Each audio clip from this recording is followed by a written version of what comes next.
What's good? What's good? What's good, YouTube? American RX at it again. Shout out to my subscribers. Shout out to What Network. Shout out to Brother What. Shout out. Jaguar. Shout out to the ICCC. What's good, people? What's good? How y'all been? Hope y'all been good. Tonight I'm gonna build on Colombian Exchange. This is pretty much when they took the food from this side of the world and took it over to Africa. You know what I'm saying, and they, prior to Columbus voyaging over here, Africa didn't have corn and certain crops. You know what I'm saying? So this is what they the term Colombian Exchange is that they was taking the crops from here to over there. Okay, so we're gonna build on that a little bit. All right, let's get to it. Colombian Exchange, right? And this is on Encyclopedia Britannica, right? Written by J.R. McNeil. Okay. Colombian Exchange, the largest part of a more general process of biological globalization that followed the transoceanic voyaging of the 15th and 16th centuries. Ecological provinces that had been torn apart by continental drift millions of years ago were suddenly reunited by oceanic shipping. So they say, okay? It's the story about the continental shift. I'm saying, adrift, united by ocean shipping, particularly in the wake of Christopher Columbus voyages that began in 1492. Consequences profoundly shaped world history in the ensuing centuries, most obviously in the Americas, Europe, and Africa. Crosby's 1972 book, in which divided the exchange into three categories: disease, okay, animals, and plants. Right? As you know, they bring their disease over here, right? Alright, so what's supposedly the picture of when oh man, look right here. Check this out. Check this picture out. They're not showing you. It's in plain sight. Computer slowing down. My bad. Man. Right here. The Negroes, man. So you see that they tell the truth with a little bit of lies. Alright? Look. The Negro that. Alright, let's get to it. Sorry about that, my computer slowed down a little bit. Anyway, let's get to it. Disease that had long bedeviled most of Eurasia and Africa. Right? So they're saying it bedeviled most of Eurasia and Africa. Measles, smallpox, influenza, right? Like your so-called coronavirus, mumps, typhus, and whooping cough.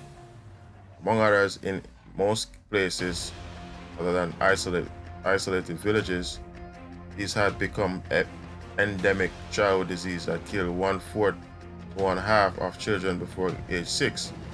The virus, however, carried partial and often total immunity to most of these infections, with a notable exception of influenza, or malaria, by far the most severe variant of that plasmodial infection, and yellow fever, also across the Atlantic from Africa to the Americas. Okay, it's disease. It's one category. The other one is animals and plants. Okay.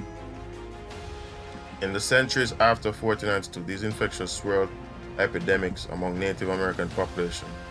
Physical and psychological stress, including mass violence, compounded their effect. The impact was most severe in the Caribbean, where by 1600, Native American population on most islands have plummeted by more than 99% across America's population fell by 50%, 95% by 1650. Dodge the hijack, okay?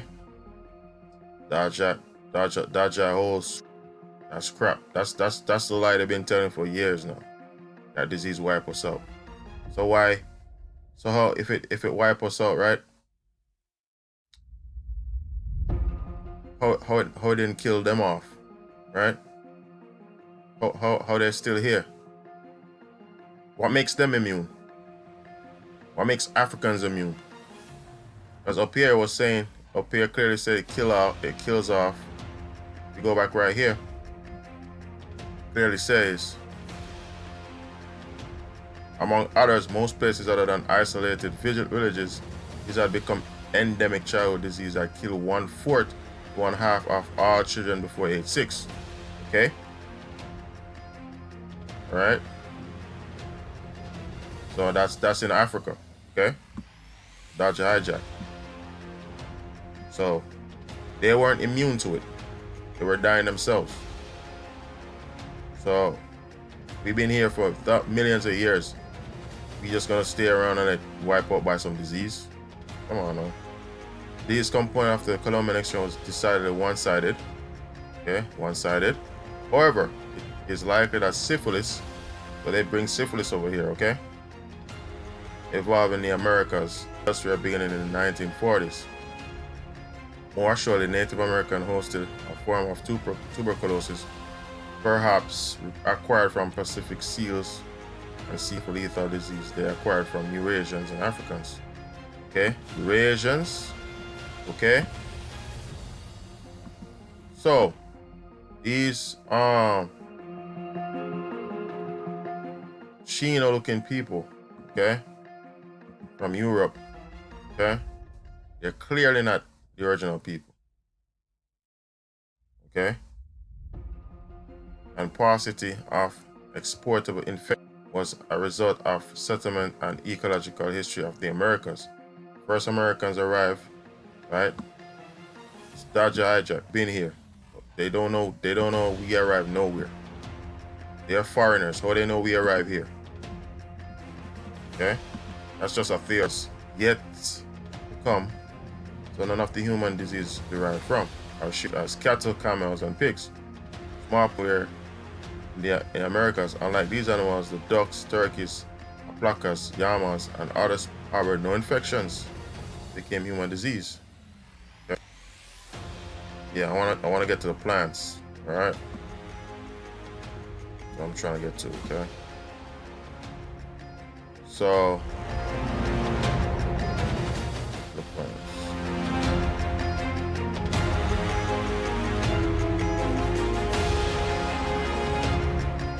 All right, here we go. Exchange was more even-handed when it comes to crops. The Americas farmers' gifts to other continents include staple corn, maize, potatoes, okay? Potatoes originated from here, okay? And sweet potatoes, okay? Together with secondary food crops such as tomatoes, peanuts, pumpkins, squashes, pineapple, right? Chili peppers, tobacco, okay? You know we are tobacco people, all right? One of the humankind most important, another gift. Shit, my bad. White, bad people. I'm sorry, people. Pardon me, okay? This thing keeps switching up. Computer's running slow. I'd have to do a part 2 of this.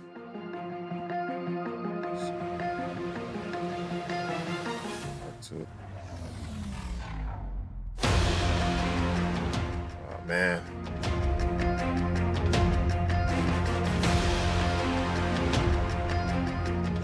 So, where was I? Let's see, the corn.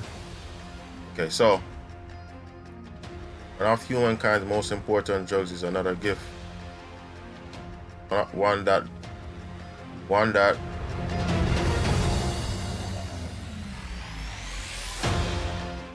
by now has probably killed far more people in Eurasia, in Africa than Eurasia. African diseases killed in the Americas. Some of these crops had revolutionary consequences in Africa. Oh. Yeah? Interesting. Corn had the biggest impact out on agriculture in Asia, Europe, and Africa. Okay. It underpinned population growth and famine resistance in parts of China and Europe, mainly after 1700 because it grew in places unsuitable for tubers. Tubers is like ground provisions, I think, and grains, and sometimes gave 2 or even 3 harvests a year. It also served as a in particular, right? That's corn. Okay, so the Americas is where corn originated from. Okay, we fed the world. Even cassava.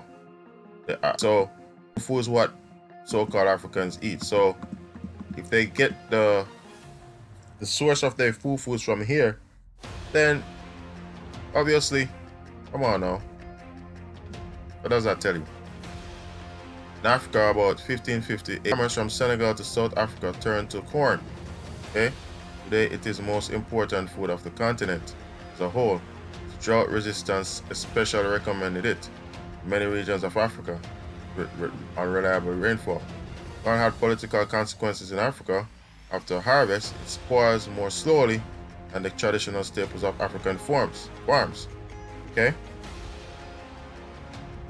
There's a lot of famine in Africa, okay? Such as banana, sorghums, millets, and yams. Okay?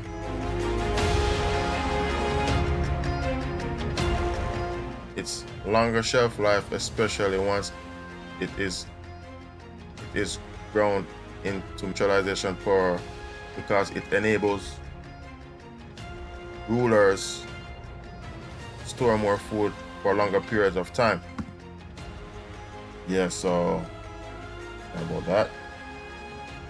Its longer shelf life, especially once it is ground into favored and centralization of powder, because it enables rulers to store more food for longer periods of time, give it to loyal followers, and deny it to all others. Previously, without long-lasting feuds, Africans found it harder to build states and harder still to project military power over large spaces. In the moist tropical forests of Western and West Africa, where humidity worked against food hoarding, new and larger states emerged and on the basis of corn agriculture. So basically what they're saying is that corn fed Africa. So they're saying pretty much before that it was like famine, no food there.